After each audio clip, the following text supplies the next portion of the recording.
हम आगे की तरफ चलते हैं और आगे अनुच्छेद 57 ये कहता है कि पुनर्निर्वाचन यानी दोबारा री इलेक्शन। इलेक्टेड आप हो सकते हैं, कोई दिक्कत नहीं है, चाहे कितनों बार हो सकते हैं। हमारे संविधान ये कहीं संविधान में कहीं नहीं लिखा हुआ है राष्ट्रपति हमारा राष्ट्रपति कितना बार बने। जैसे अमेरिका में लिखा हुआ है कि अमेरिका में आप जिंदगी में 2 ही बार राष्ट्रपति बन सकते हैं, ठीक है। लेकिन हमारा संविधान इस बात पर पूर्णतः मौन है कि कितने बार राष्ट्रपति बन सकते हैं, कितनों बार बन सकते हैं। लेकिन हमारी एक परंपरा है, हमारी एक परंपरा है कि अभी तक एकमात्र व्यक्ति डॉक्टर राजेंद्र प्रसाद जो 2 बार राष्ट्रपति बने हैं।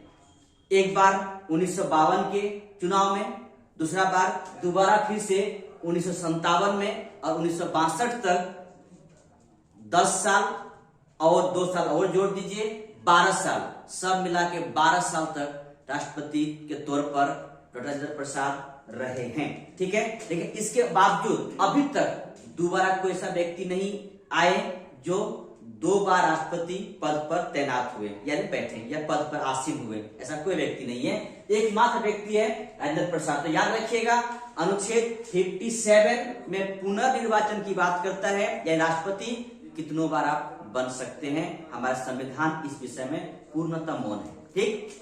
आगे बढ़ते हैं। निर्वाचन मंडल 54 यानी 54 अनुच्छेद 54 के अनुसार राष्ट्रपति को वोट कौन दे सकता है। मैंने आपको बताया कि राष्ट्रपति को वोट देने के लिए कुछ व्यक्ति हैं, मतदाता हैं जो कि सिलेक्टेड हैं।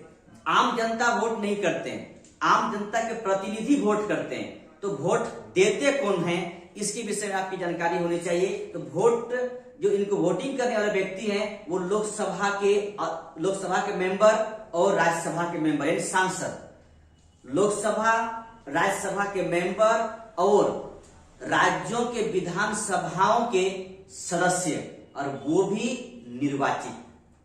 मनोनीत सदस्य वोट नहीं कर सकते हैं, या तो लोकसभा के मनोनीत सदस्य या राज्यसभा मनोनीत सदस्य या विधानसभा के मनोनीत सदस्य, कोई भी वोट नहीं कर सकते हैं। जो चुनाव में जीत कर आए हैं वही वोट कर सकते हैं, ठीक है। तो वो कौन है, वो लोकसभा, राज्यसभा और सभी राज्यों के विधानसभाओं के सदस्य जो निर्वाचित हैं वो ही वोट कर सकते हैं राष्ट्रपति को अनुच्छेद 54 के तहत।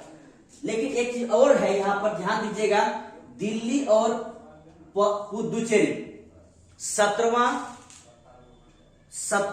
संविधान संशोधन 1992 के तहत 17वां संविधान संशोधन 1992 के तहत दिल्ली और पुदुचेरी 2 ऐसा हमारे यूटी क्षेत्र है, संघ शासित राज्य हैं जहां के विधानसभाओं के सदस्य जो इलेक्टेड विधानसभा सदस्य है वो राष्ट्रपति को वोट कर सकते। ध्यान रखिएगा, जितने भी मेरे पास यूटी क्षेत्र हैं, संघ शासित राज्य हैं, उसमें मात्र 2 राज्य, एक दिल्ली और एक पुदुचेरी, जहां उसकी अपनी विधानसभाएं हैं। उस विधानसभा के इलेक्टेड मेंबर ही मतलब वोट कर सकते हैं, ठीक है। जो चुनाव जीत कर आए हैं वही वोट कर सकते हैं, ठीक है।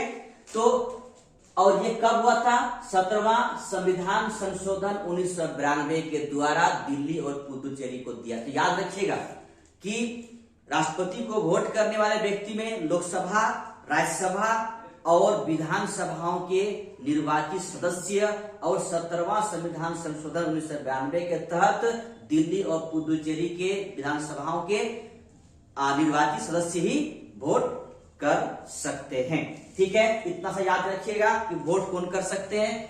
आगे देखिए, आगे इसका वोटिंग का रीति रिवाज कैसा है, यानी वोट कैसे होता है, राष्ट्रपति के वोट किस प्रकार होता है, उसका रीति क्या है, वोट करने का क्या प्रावधान है, जो कि अनुच्छेद 55 के तहत दे रखा हुआ, ठीक है। अनुच्छेद 55 के तहत में आपका वोटिंग कैसा होगा, तो अप्रत्यक्ष निर्वाचन प्रणाली के तहत वोट किया जाएगा, डायरेक्ट नहीं, इनडायरेक्ट निर्वाचन प्रणाली के तहत वोट किया जाएगा। दूसरी बात करता है, अनुपातिक प्रतिनिधित्व पद्धति के अनुसार एकल संक्रमणीय मत द्वारा वोट होगा, यानी अनुपातिक याद रखिएगा, ये वर्ड याद रखिएगा, ठीक है। आप लोग याद रखिएगा, अनुपातिक प्रतिनिधित्व पद्धति के अनुसार एकल संक्रमणीय मत प्रणाली द्वारा वोट किया जाएगा। पहली बात अप्रत्यक्ष निर्वाचन प्रणाली के तहत। दूसरी बात अनुपातिक प्रतिनिधित्व पद्धति के अनुसार एकल संक्रमणीय मत द्वारा वोटिंग होगा, और ये वोटिंग कैसा होगा? गुप्त मतदान द्वारा किया जाएगा, ठीक है। गुप्त मतदान द्वारा किया, ध्यान रखिएगा। यानी ये भी एक बात आपको याद रखना है। तो वोट करने का इसका प्रोसेस थोड़ा सा एमपीएमएलए के तहत थोड़ा सा अलग है, थोड़ा सा अलग तरीके से वोट किया जाता है। इसमें एकल संक्रमणीय मत और अनुपातिक प्रतिनिधित्व प्रणाली के तहत जो पद्धति है, इनके तहत जो किया जाता है, इसको हम बाद में आपको समझाएंगे। एक डिटेल रूप से एक अलग वीडियो बनाना पड़ेगा मुझे, इसके लिए अलग से इसको समझाना पड़ेगा। ये थोड़ा सा जटिल प्रक्रिया है, उसके तहत वोट किया जाता है। तो आपको वो प्रक्रिया नहीं पढ़ा जाएगा, जो बस इतना पूछेगा कि वोट कैसे होता है, तो आप बस इतना याद रखिएगा। अनुपातिक प्रतिनिधित्व पद्धति के अनुसार एकल संक्रमणीय मत प्रणाली द्वारा वोट होता है, मतदान गुप्त मतदान होता है, और दूसरा अप्रत्यक्ष निर्वाचन प्रणाली के तहत में वोट किया जाता है, ठीक है। आगे एक अनुच्छेद याद रखिएगा 56 के तहत में राष्ट्रपति की पदावधि दिया है, यानी कितने वर्ष तक राष्ट्रपति अपने पद पर रह सकते हैं। ध्यान रखिएगा, राष्ट्रपति 5 वर्ष तक अपने पद पर रह सकते हैं, यानी उनकी जो पदावधि है, यानी पद पर धारण करने का अवधि है, समय है, ड्यूरेशन है, वो 5 साल है, ठीक है। लेकिन 5 साल के पूर्व भी वो अपना त्यागपत्र सौंप सकते हैं, त्यागपत्र सौंप सकते हैं। त्यागपत्र किसे देंगे? तो वाइस प्रेसिडेंट को देंगे, वाइस प्रेसिडेंट को देंगे अपना त्यागपत्र, और इसको त्यागपत्र देने के बाद इस संवैधानिक पद व्यक्ति पर जो बैठे हुए हैं, इसको त्यागपत्र देने के बाद इसकी सूचना वो लोकसभा अध्यक्ष को देंगे, ठीक है।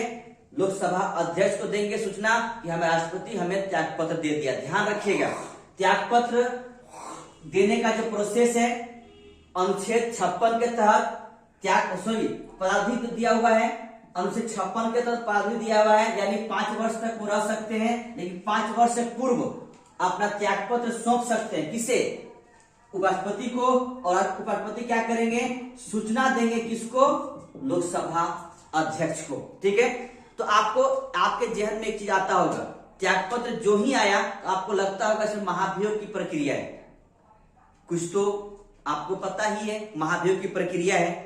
तो महाभियोग की प्रक्रिया है, उसको हम आते हैं, तुरंत आ रहे हैं महाभियोग की प्रक्रिया में। लेकिन इससे पहले आपसे इतना समझिएगा, 5 साल से पूर्व भी त्यागपत्र दे सकते हैं। किसको देंगे?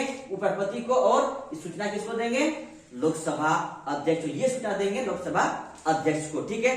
तो आप 57 पुनर्निर्वाचन कर सकते हैं। निर्वाचन मंडल कौन कौन वोट कर सकता है? अनुच्छेद 54।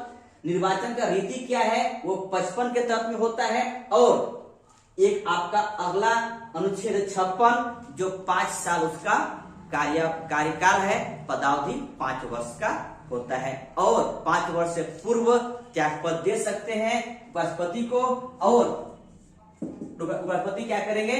सूचना देंगे लोकसभा अध्यक्ष को।